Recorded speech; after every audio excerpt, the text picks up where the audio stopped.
Welcome everyone to Season 3, Episode 80 of the Premier Pod. I'm your host, Yash Bika, joined by my co-host, Tyler Chan. In this episode, we'll be discussing the Son Lloris little fight they had at halftime. David Silva potentially scoring his last goal for Manchester City. A couple questions from fans and just a couple other things, updates around the Premier League and such, and just around the world of soccer. But to get things started, one of the cooler storylines out of this week, or I guess interesting ones, was the Son Lloris little heated argument they had. It was basically Son didn't track back during the Everton game at one point in the first half, and Lloris started to get really mad at him because it let Everton get like a free shot on goal. And Lloris, you could clearly see Lloris kind of like talking to Son. And basically at the end of the day, they got in a big argument, and the Tottenham players had to hold them back.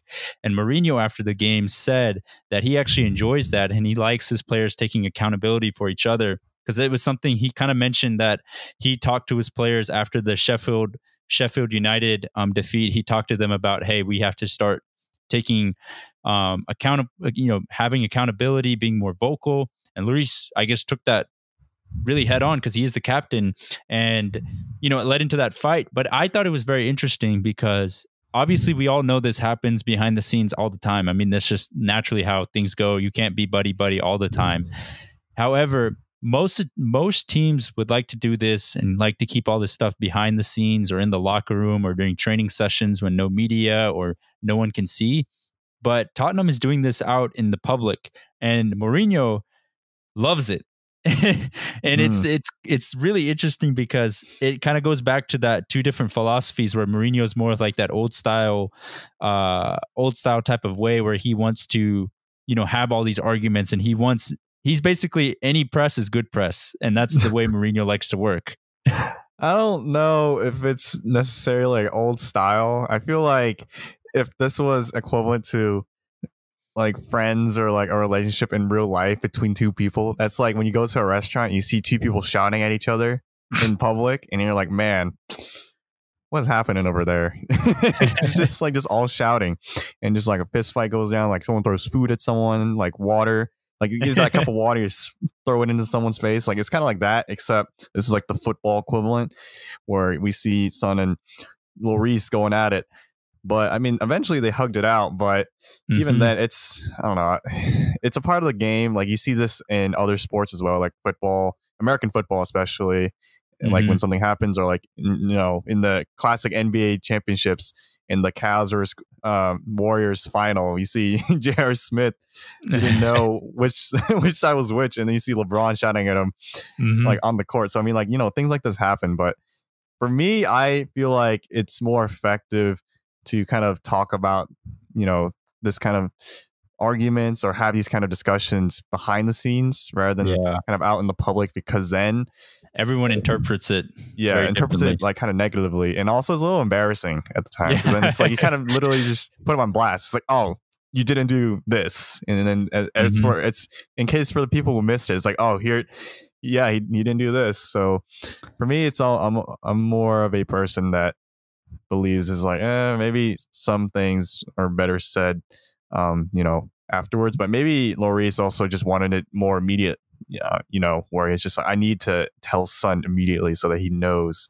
off the top of his head. But I mean, I don't know. They've known each other for a while, so maybe he knows something that I don't. But no. I think I agree with you. I think it's a little embarrassing, but also I think it's just kind of, everyone argues with each other, but obviously you kind of do those arguments behind closed doors if you're kind of normal, you don't want, the public perceiving you in any type of way.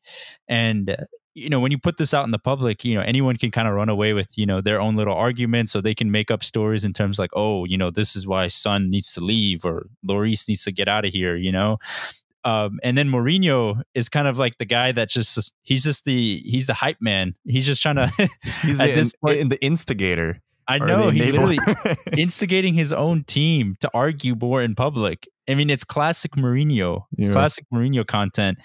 And like you said, I don't agree with it. I think I would have much rather seen them, work it out. And if they did argue behind closed doors and leave that stuff in the locker room, because even in the NBA, when you see players, arguing with each other, they may like scream at each other for a little bit, but it's never to the point where they have to be held back.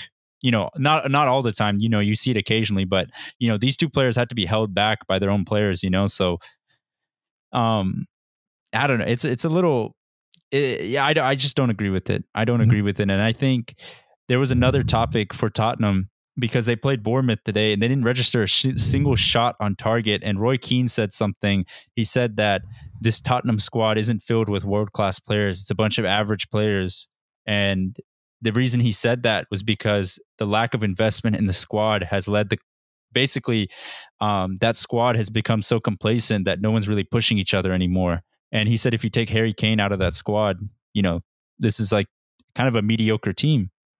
I thought that was interesting because, that was part of the reason Pochettino was fired, because they brought in Mourinho because he was the guy that was going to, start instigating stuff, get them riled up, create competition again. But a lot of the same problems Poch had, Mourinho's starting to have them right now. So I definitely agree with Roy Keane. I think the lack of investment is starting to catch up with Tottenham right now. It's like a reverse Sir Alex Ferguson Manchester United situation where instead of going out and, when your team's doing well, instead of going out and buying a new player to make the team even better, it's just like, you know what? It's good. We don't need anyone. So now this is what happens. And there's been a progression in the past 4 seasons where they just been finishing one place lower every single season. Yeah, or regression. Yeah, regression. Mm-hmm. And this year in particular is going to be even worse. They're currently 10th. Yeah. So they're not even going to be... They didn't register a single shot on target against a Bournemouth side who have like one of the worst defenses in the league. Yeah, and fighting relegation. It's like, geez. I watched a little bit of that game. That game was so boring. It was classic Mourinho. And I kind of felt bad for Tottenham fans because as a Manchester United fan, I lived through this for 3 seasons. Well, 2.5 really. The problem is Mourinho, he will give you some of your highest highs in terms of beating teams like Liverpool, City sometimes, those big teams where he just sets up a wonderful game plan. But you have to kind of take in some of the bad, which is this, when you're playing lower league opposition and you're playing teams that you should beat, but Mourinho's style is to, sit back, let them attack and then hit on the counterattack. A lot of times you'll get performances like this where it's really boring, 0-0s, 1-0s. And I felt so bad for Tottenham fans because you literally went from Pochettino, who was the attacking, one of the most, guys that wanted attack, to Mourinho, who's the, shelled up, bring your defensive A game on. And yeah, I just sympathize for Tottenham fans. It's going to be a very interesting 2 years for you guys, I would say, with Mourinho at the helm. Well, I'll say this, as our resident listener, Galen, the Tottenham fan, likes to say, he's a fan of a team that just likes to disappoint their fans. It's like that's just what they do. It's just like, we're here to disappoint Tottenham. Oh, and he's not wrong. This performance, he's not wrong. Yeah. He's not wrong. But yeah, that's Spurs for you. One other topic was the Manchester City game against Newcastle. Before we talk about David Silva, I thought it was interesting, Danny Rose and Kyle Walker, because Kyle Walker came out in the second half of that game. And I was just thinking, I was like, man, remember, what was it, like 4 seasons ago when Danny Rose and Kyle Walker were like basically the Robertson and Alexander-Arnold of the fullbacks in the Premier League? Like, they were the best, I would say, at one point for like 1.5 seasons. And then Kyle Walker ended up moving to City, and then Danny Rose has like regressed from them. But I just thought that was an interesting matchup because I was like, those guys were pretty good back in the day. I'm not going to lie. That's like when you go back in the days and it's like, man, I remember when England was starting Welbeck. Andy Carroll. Welbeck did score a bicycle kick. Yeah, he did. And that's why I was like, man, this is like throwback weekend. I know there was a stat. They said this, I think it was last weekend. It was the first week since 2014 that Benteke and Welbeck have scored on a Premier League weekend. 2014. And Benteke scored after 2 years not scoring at Selhurst at home. Yeah. Oh my goodness. Striker. I know. Like I not doing your job for 2 years. Danny Welbeck's a striker too. Dude. And I made a joke. I was like, man, I want FIFA 14 back because low key those two guys were pretty decent on that game, especially Benteke. Yeah, back in the days when in FIFA 14 it was a lot more meta just to be. No, it's still like the same thing. You just got to be fast, strong, and just shoot. just be able to shoot. But I mean, in this game, it's kind of like the same thing, but even more so. I guess now you got to be more agile, if anything. Yeah. But I thought that was so interesting. And it was like, kudos to Danny Welbeck for scoring that bicycle kick. Because that was pretty cool to see. But Benteke scoring, that was also really cool to see. But yeah, I just saw that Danny Rose, Kyle Walker matchup. And I was like, man, those take me back a couple years back when like Tottenham were like that 2016, 2017 season. Tottenham were very good. They were super good with Dele Alli and everything. But one of the cool things in this matchup was obviously City were really dominant, but David Silva potentially scoring his last goal for the Citizens for Manchester. It's a little bit of an interesting career for David Silva. We obviously know how good of a player he was, but read these stats. So I'm reading these stats to you right now. 306 appearances in the Premier League, 59 goals scored, and 92 assists. But he's only won the Premier League Player of the Month once in his career, and that was September of 2011. So that's crazy. And that kind of brought up the question for me. Do you think he was one of the most underrated Premier League players of this decade? Yes, I think because it's like an easy one because it was kind of like the Aguero situation where he was always second to someone. Whether it would be like Ozil or like De Bruyne, Coutinho. Like, it's literally and even Yaya Toure on his same team. Yaya Toure at times too, yeah. And then like Rooney for United. Oh yeah, it's like it could be anyone. And like Cazorla, like Ozil and Cazorla were always talked about ahead of him. It was insane. Even for like the Spain national team, it's always like Iniesta started ahead of him, Isco, Xavi. I know Xavi wasn't like that, like the same type of role, but Fabregas too. Yeah. So I mean, like even there, like David Silva was always just like second fiddle to someone, even not because he wasn't one of the best. It's just because there's always someone on top of him that was like the best at the time. Like Iniesta, one of like the best playmaker in the world currently, and then like for Manchester City, is like De Bruyne, like the best playmaker in the Premier League. And like Yaya Toure was like Paul Pogba before Paul Pogba like Paul Pogba. Yeah, basically. So I think that's why Silva literally only has that one Player of the Month in 2011, and since then he hasn't really been talked up too much. But I think that City are going to be losing a big player once David Silva leaves, because a lot of stuff he does on the pitch, just like his awareness, his vision, it's just second to none in terms of just his ability to make plays and open up space for Gabriel Jesus or Aguero to get in on goal. And it's like the City situation right now is kind of reminding me of Barcelona, where a lot of their core players are getting old and they're starting to get replaced, except City, by breaking the rules, they bought a lot of good players that are younger and they can take over that, while Barcelona, meanwhile, are just literally free for all. Yeah, it's just selling Artur, 23-year-old Artur for 29-year-old Pjanic or 30-year-old Pjanic. It's literally like at Barcelona, if you're not over 30, you can't be on the squad.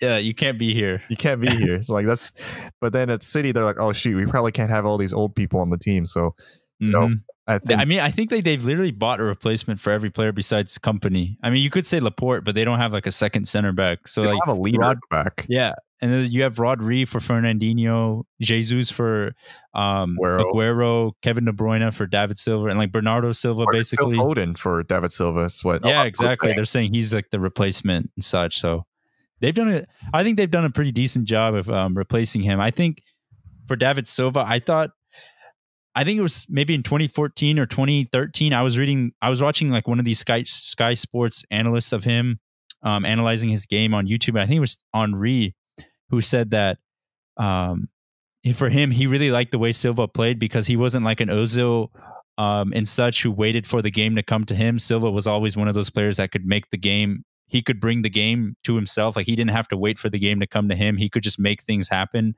where he was. And that was one of my favorite qualities about him, because no matter where he was always he was a very silky player in terms of he could always link play together super easily. Mhm. And he was always, before Kevin De Bruyne was there, he was the one linking and creating the final chance for Aguero and, having those through balls, creating those passes and everything. So I'm definitely going to miss seeing David Silva play in the Premier League, even though he did play for the rivals at City. He was such a good player to watch. He was literally everywhere on the field. Like he could play left, in the middle. I mean, and then like when Pep came, he dropped him back even more in the midfield, which I thought was crazy. But Pep morphed him into even a more well-rounded midfielder too. So it was crazy. Yeah, and we even saw the morphing of his hairstyles from having like a mop on his head to losing all of his hair to having it miraculously regrow. But I mean, oh man. And then even if you were to go into like the FIFA terms, like you don't really even use David Silva in FIFA either. He was just never meta.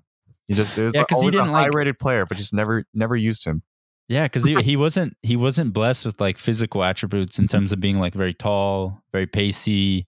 He was just a very intelligent player. Yeah, and such. Can't really correlate to artificial intelligence in the game. Yeah, it's hard to play. I've learned this. Like I think we have all learned this through FIFA. It's just like if at a certain point you can be a very good player, in person, but if you don't have those physical attributes, sometimes it's hard to play with that person on FIFA. That's why he was always on the bench. Oh my goodness. But yeah, 4-time Premier League champion winner for Manchester City. A great career. So it's going to be interesting where he ends up and where his career takes him after this. But definitely dominated the league for a while. A quick update on the relegation battle. I know we mentioned this last week, but honestly, it feels like the bottom 3 teams are so bad that it's going to allow West Ham and Watford just to kind of skate away and being really badly themselves, just being really bad teams as well. But they're somehow got enough points to keep, to stay alive. However, since Bournemouth stole a point from Tottenham, I don't know, man. I don't know. They did show some signs of life against Manchester United as well, even though they kind of got blown out 5-2. But I don't know. I think Bournemouth, I'm going to keep my I'm going to keep the hope on Bournemouth. I think they still have a little bit of a fighting chance, a puncher's chance. They have a chance, but they're still going down. It's not a great chance. It's I think even if they do have a chance, like a fighting kind of mentality, where like maybe they can fight through this, I still think the quality of most of their opponents they're going to be facing in the remaining games are still going to be too much to overcome. Like if they were facing other teams if they had West Ham schedule, if they had West Ham schedule, maybe. Oh. But I don't know. It's sad because I don't know. A part of me feels so sad that they're going to go down if they do go down. Because I feel that too. Because they're like literally road to glory, literally road to glory. And then our good listener Saad always uses them in Ultimate Team. Just the Vitality Stadium. I'm like, why do you use this one? It's like it's small. And then I'm like, okay. I will say it does give the most unique camera angles when you watch them. Yeah, it always feels like you're there. Because like there's certain stadiums, not gonna lie, like some angles at Anfield, it just feels so far away from the action. It's like, man, what the heck? But then when you see like those shots from Vitality Stadium, like Goodison Park. Yeah, or Goodison Park, where it's like it's small, so you can't go any farther. Otherwise, you're outside the stadium. Yeah, it's like, oh, okay, this is a way better angle. Yeah, I think Stamford Bridge kind of does a good job with that too. They're kind of, whenever I watch their games, it feels like you're kind of like on top of like viewing angle. But yeah, part of me is going to be pretty sad that if Bournemouth do go down, because it's been fun kind of watching their journey in terms of like how they've stayed up in the Premier League. I was thinking this too because West Ham lost. I'm forgetting the team that beat them, but they lost, I believe 1-0 the other day. And I was just thinking to myself, West Ham is kind of one of those teams like Newcastle, where I think it would do them a lot of good if they actually went down. I know West Ham fans are going to probably be really angry that I say something like that, but hear me out, because I think the way West Ham has been going in terms of chopping and changing managers, buying these players that at one point were considered the next big thing, but just kind of bringing them in because, they have a flashy name, hasn't really worked out. That strategy has been really it's a hit and miss strategy, and they've missed on a lot of things. they don't really have a good structure going on. They have a lot of random players. And I think if they went down, they would obviously have to sell a lot of those players, but I think they could start building something that Newcastle have done where they went down and they kind of had to find themselves, that the club mentality had to kind of find themselves. And I think for West Ham, it could be a good thing where they actually go out and try to do things the right way instead of trying to, put bandages on a leaking ceiling, That's That's true. how I personally feel, low-key.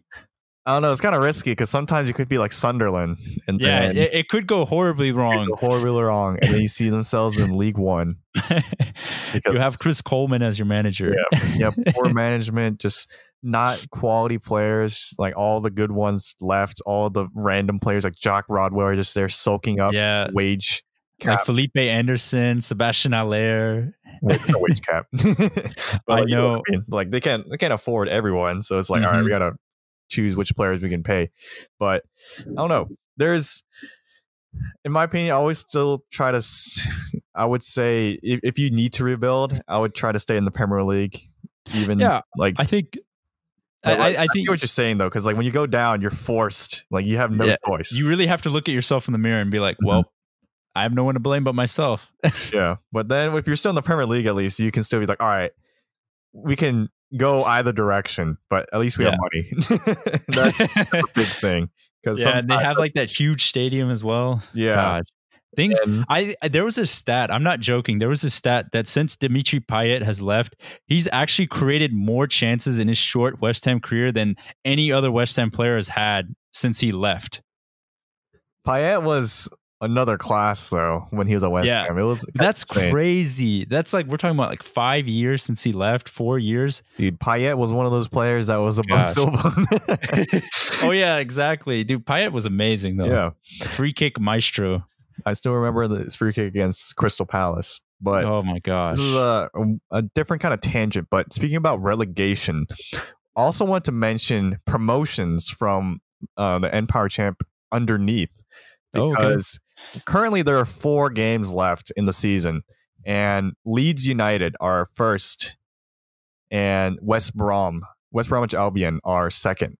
And it's looking like those 2 teams are the teams that will be going up based on trajectory. And third place spot is currently held by Brentford, and Brentford have one of like the best goal differences in the league, so it might be them. But that's like a quick sneak peek to who could be teams you're seeing in the next season. So Leeds United, one of those classic teams that has been in the Premier League previously, one of the big teams back in the day. Back in the day, like 05, like you had like Ferdinand on that team. It's crazy, and a lot of like Leeds. I'm low key. If Leeds can actually do it, I'd be pretty excited to see them in the Prem. And then West Brom. I kind of don't like West Brom. I think a lot of people could say the same thing. West Brom is very much like a poor man's Burnley in terms of like they only score from set pieces, and it's like, it's kind of like they were very physical, but like there's not much besides when Lukaku was there and maybe Solomon Rondon.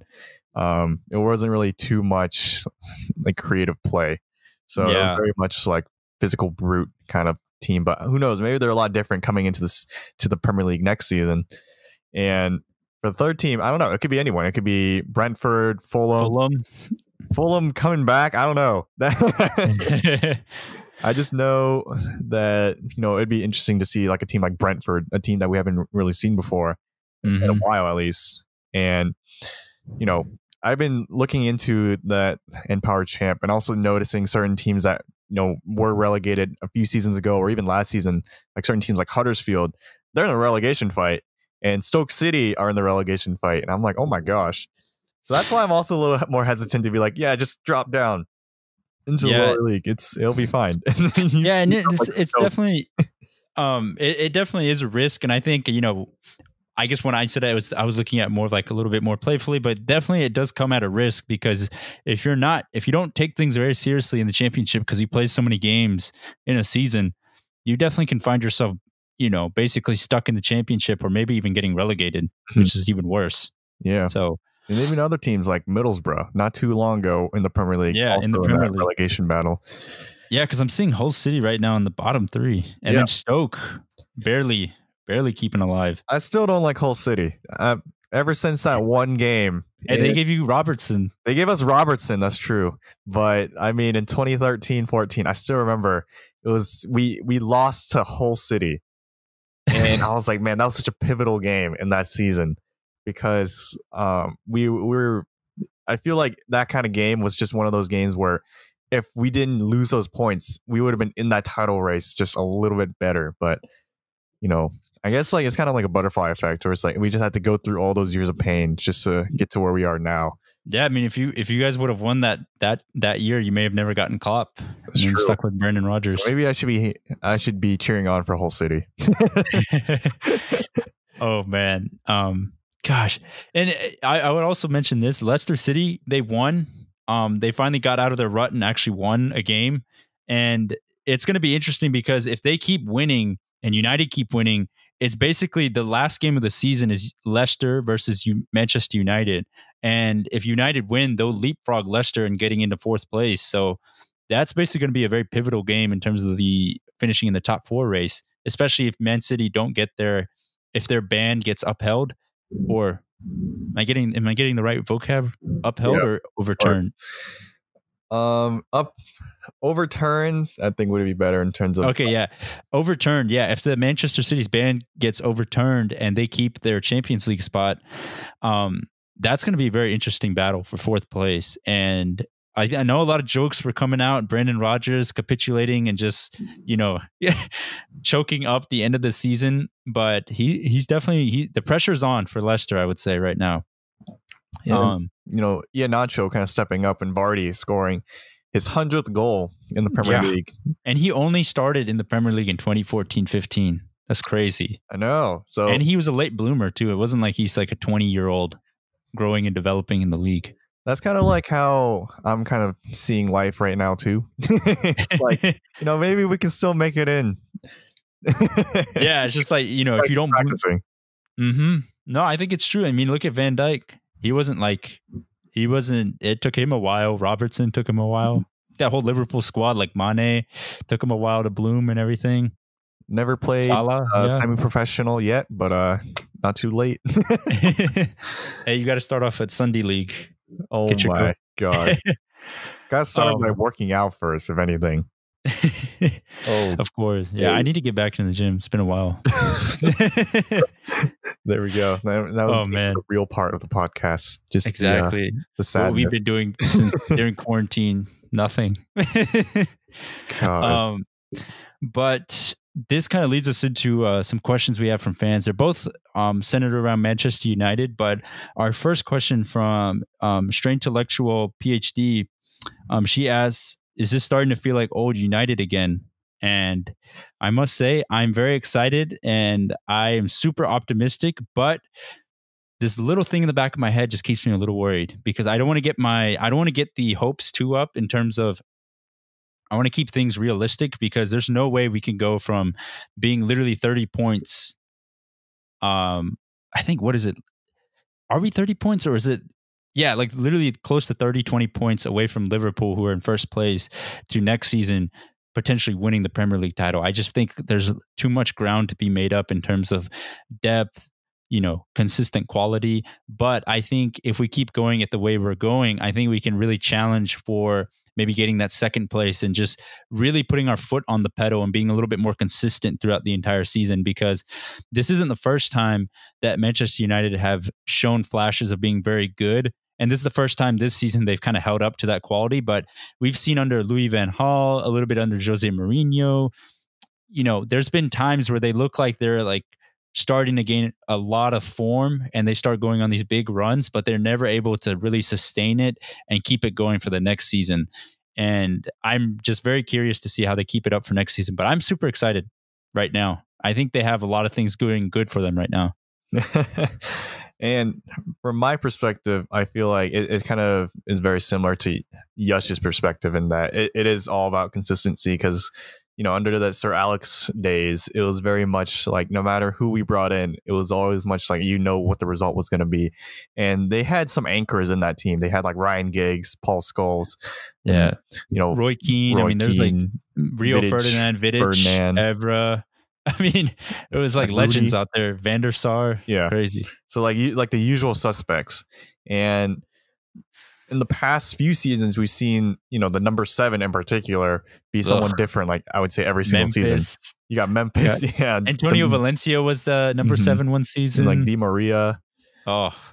And then like Sanchez. So just little things like that where it's just like, it just kept changing and swapping where it's like, it didn't feel like it, like a team that was, knew who they were and what their identity was. Something that, Yash mentions a lot in previous podcast episodes. It's like, who are we? Gosh. Yeah. Literally go back and listen to like episode 4, go back to season 1 and you can literally see on our titles, there literally be titles titled Jose Mourinho needs to go. Manchester United are rotten at the core. There'd be crazy titles like that. And that was literally last season. Mm-hmm. And I mean, for the most part, I think a lot of those problems have been fixed, but we weren't United fans. We got to remember it wasn't too long ago where we were at a point where we were just so fed up with the club.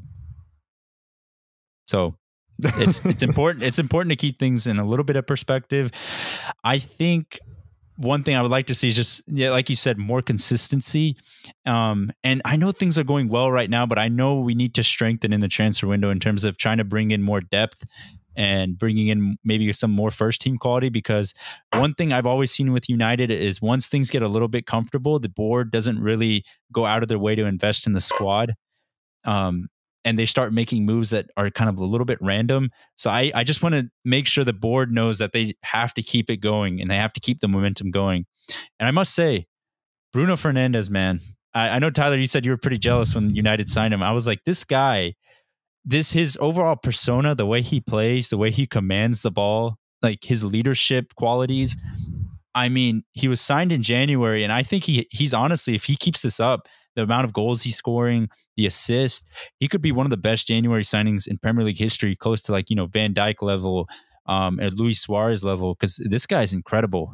He reminds me of when you're playing pickup soccer and then like that really random good guy pops up and he just goes to owns town. Everyone. It's like your team's getting smacked and then he just comes in and he just makes things happen. I know, and he's playing in his own little bubble where like nothing really phases him because he's just like, I'm too good. He has like his own kind of his own, as you said, like his own little bubble, and like he does everything his own way. And I'm pretty sure Solskjaer gives him tactics and instructions, but who knows, maybe he just goes out there and it's like, all right, just do your thing. Jeez, I mean, the guy is literally, he's so interesting to watch because whenever he does give up the ball or he makes a bad pass, I mean, as soon as he does it, as soon as he gives up the ball, I mean, he literally dashes towards the player and somehow wins the ball back or does his best to disrupt the person that got the ball. And it's just like that fight and that energy and just his overall play. I mean, every time I watch him, I'm so excited to watch him because he can literally shoot from long distance. He can create with his passing ability. He's got a great vision. He's quick enough where he can make those runs for those deadly counterattacks. I mean, I don't know. There's not much else to say. I mean, he's just such a good player. He does everything that you want from a player. He done right. Mm-hmm. It's really ironic, like how the team has turned around when he came in, because like I believe you guys haven't lost a game yet since he's played, right? We haven't lost the game that he's been featured in.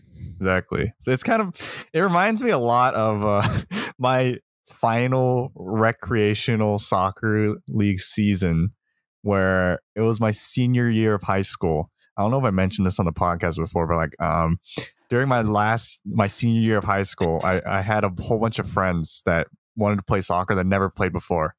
And we were like 18 years old, 17 years old. And we're like, man, it's not too late, is it? And then so we went to our local soccer team, like Ambush. And then we were just like, hey, can we do the U19, league? And they're like, oh, we haven't had a U19 team for 5 years. We're like, okay, well, how bad can it be?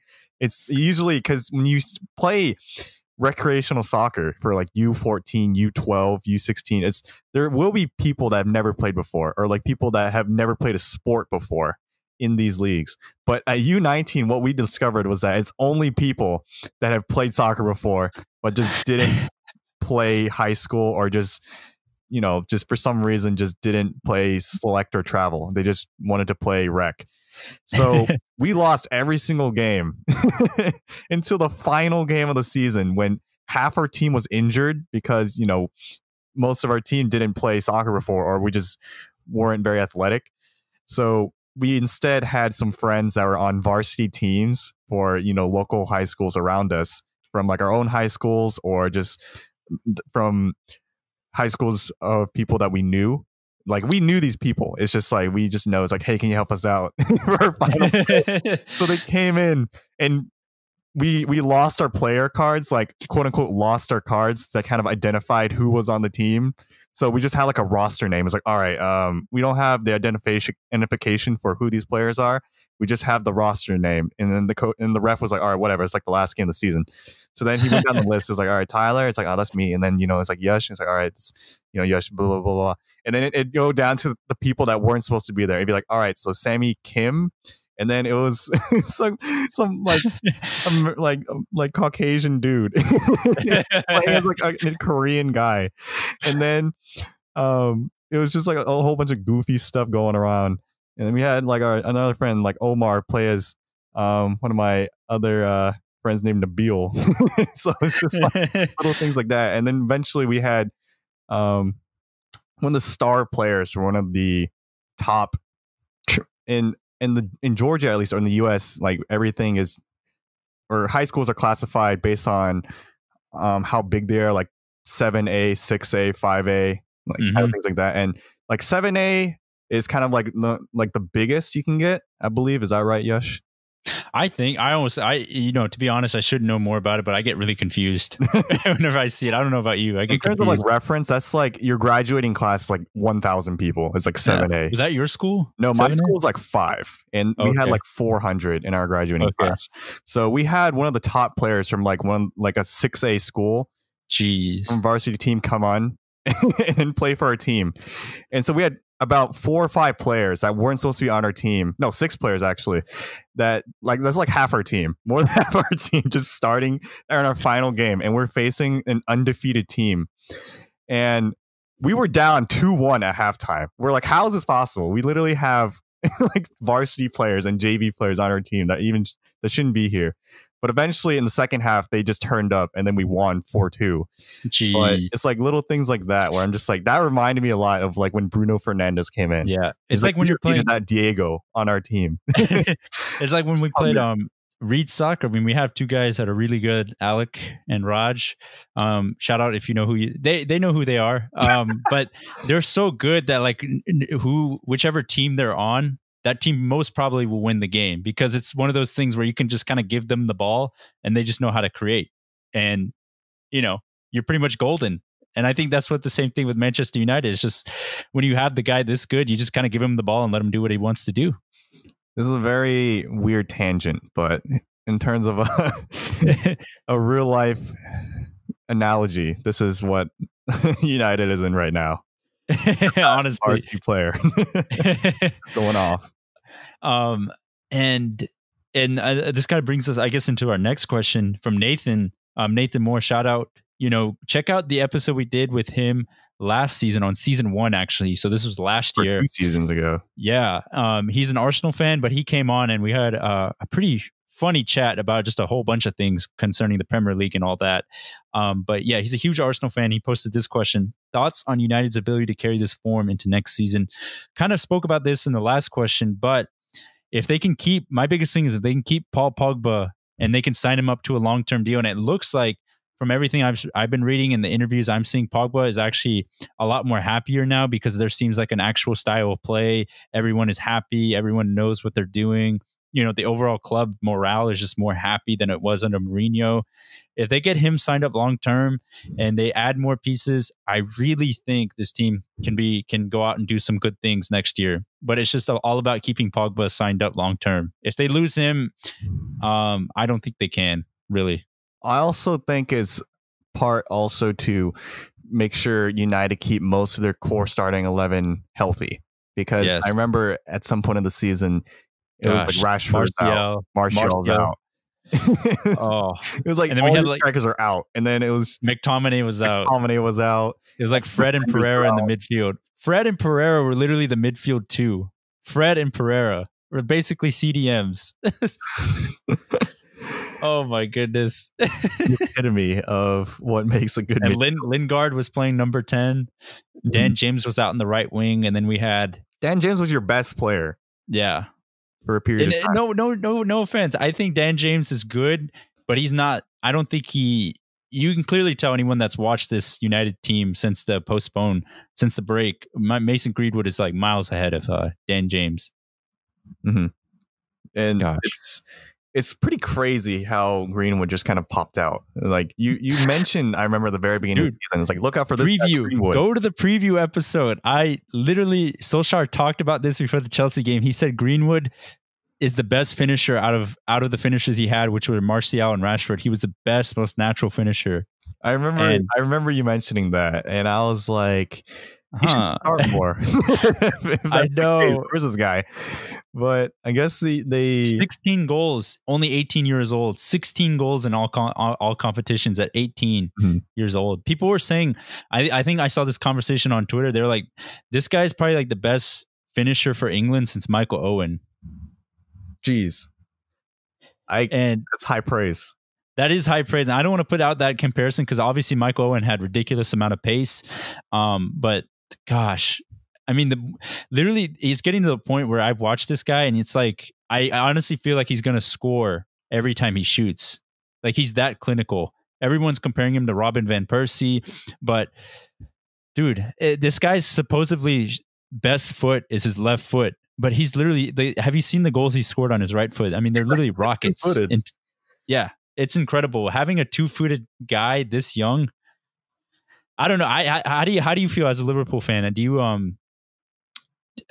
you, objectively speaking, I know I'm kind of on the United bias, but how good do you think this guy can be? It's dependent on his development because like there's certain players that just never reach the potential. But right now he's going off, and I feel like United so far this season have done a really good job kind of shepherding him and making sure he doesn't, exhaust himself too quickly. Like there's certain players, like that's why I was mentioning.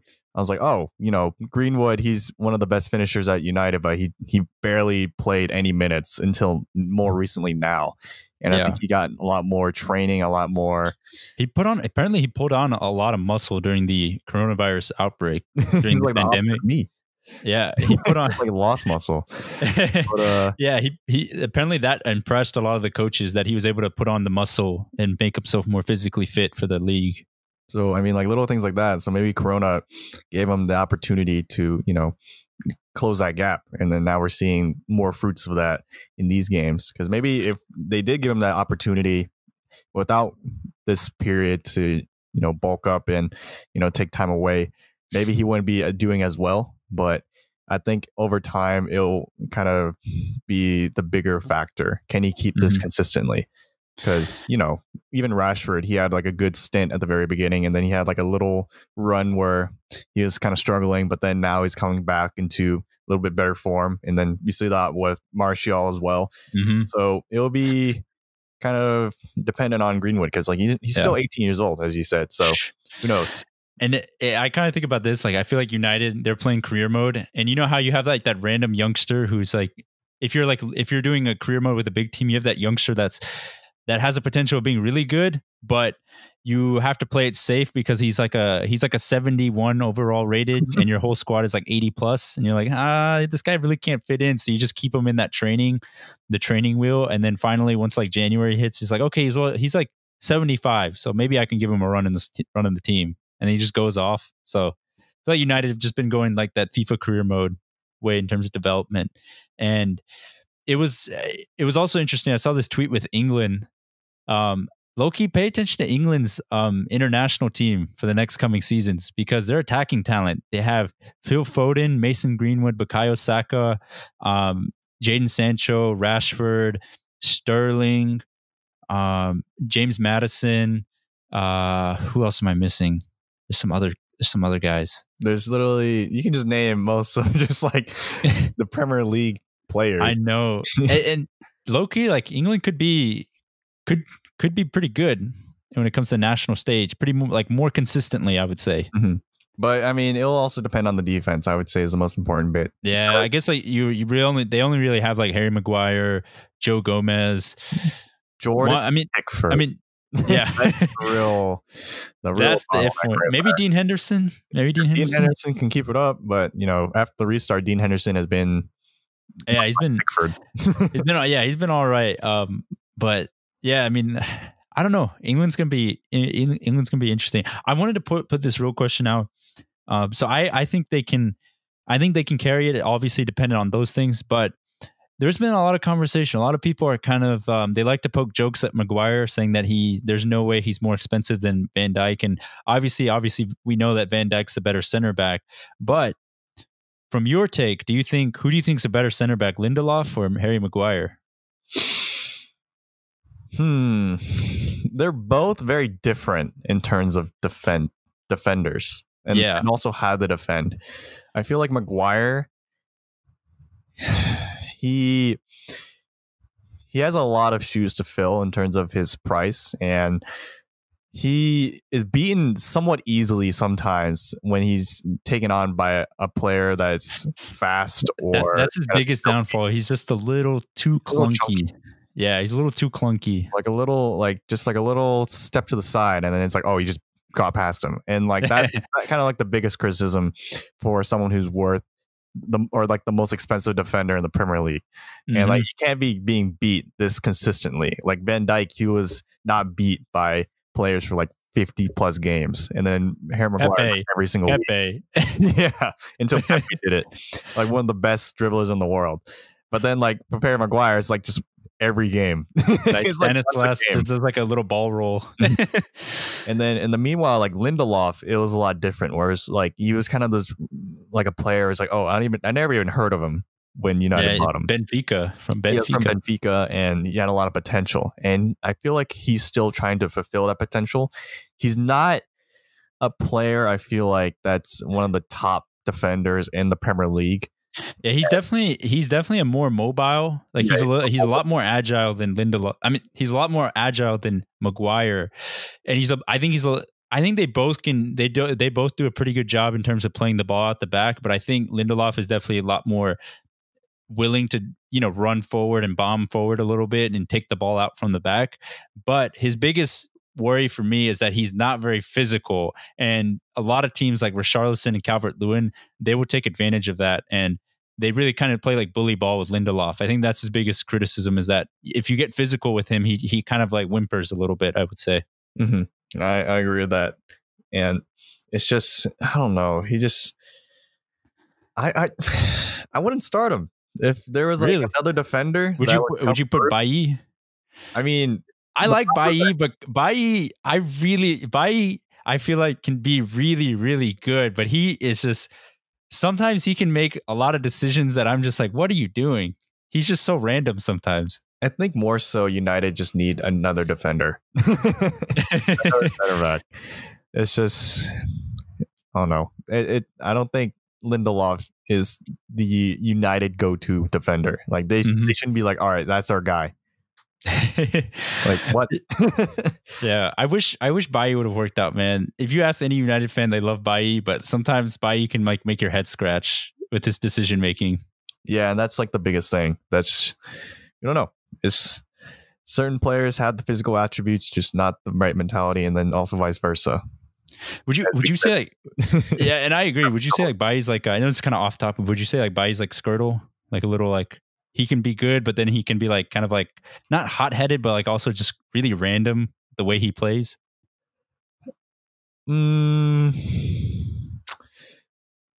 I would say Skirtle was more predictive, and when you knew when he was going to make a rash decision.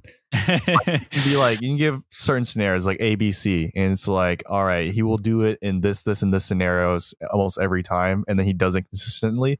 While Bailly is kind of like, you never know. It's kind of like a box of chocolates. It's just like, maybe this scenario he might do it, maybe not, and then he ends up doing it. It's like, oh, okay, well, this is one of those times where he does it. Well, Skirtle, it's like, all right, if it's this happened, if this, then it will be this, and it will be like that every time. So, that's how it is between Skirtle and Bailly. Not the best decision making from either, But at least for Skirtle, you can kind of see it coming. It'd be like, oh man, yeah, it's interesting. I that's kind of like what is up with United. I think we can. I think we're both kind of predicting they can be a good team. They just have to keep improving and keep the consistency. Consistency is the most important thing. But I want to quickly point out with Liverpool, Tyler, is there I know we've talked about their youngsters a little bit, but is there one youngster that you're most looking forward to in terms of like this latter half of the season?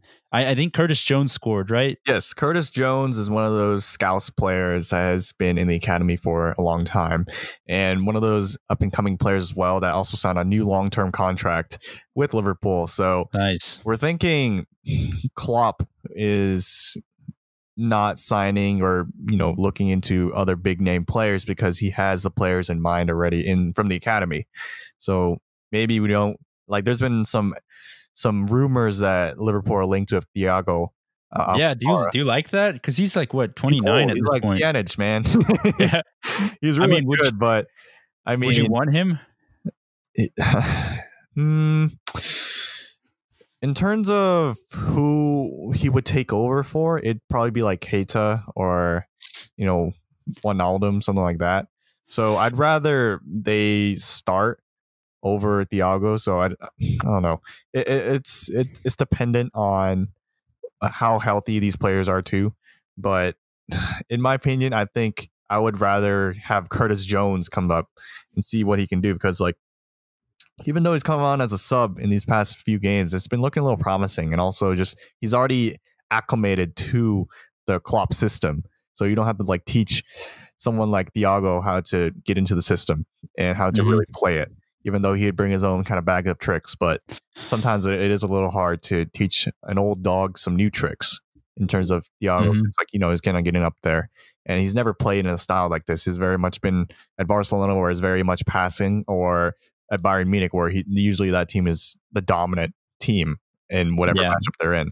A possession-based game. Possession-based. So this would be a lot different for if you were to go to Liverpool.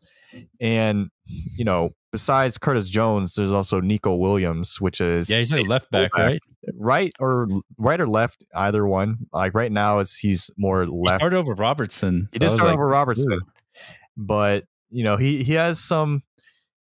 He has some sauce to him. He does get up as well, and then juke some players and takes shots when he needs. So he has that kind of in his DNA, that kind of shot in his locker, which is good. So I kind of like that too. So these certain players that are getting chances are two players we can highlight that I think are players that Klopp are really trusting in if they're getting minutes now, and also reasons why he's not looking into other players to come into the club, because it's well, we got him. And also Ryan Brewster, he's on loan at Swansea and scored 7 goals already.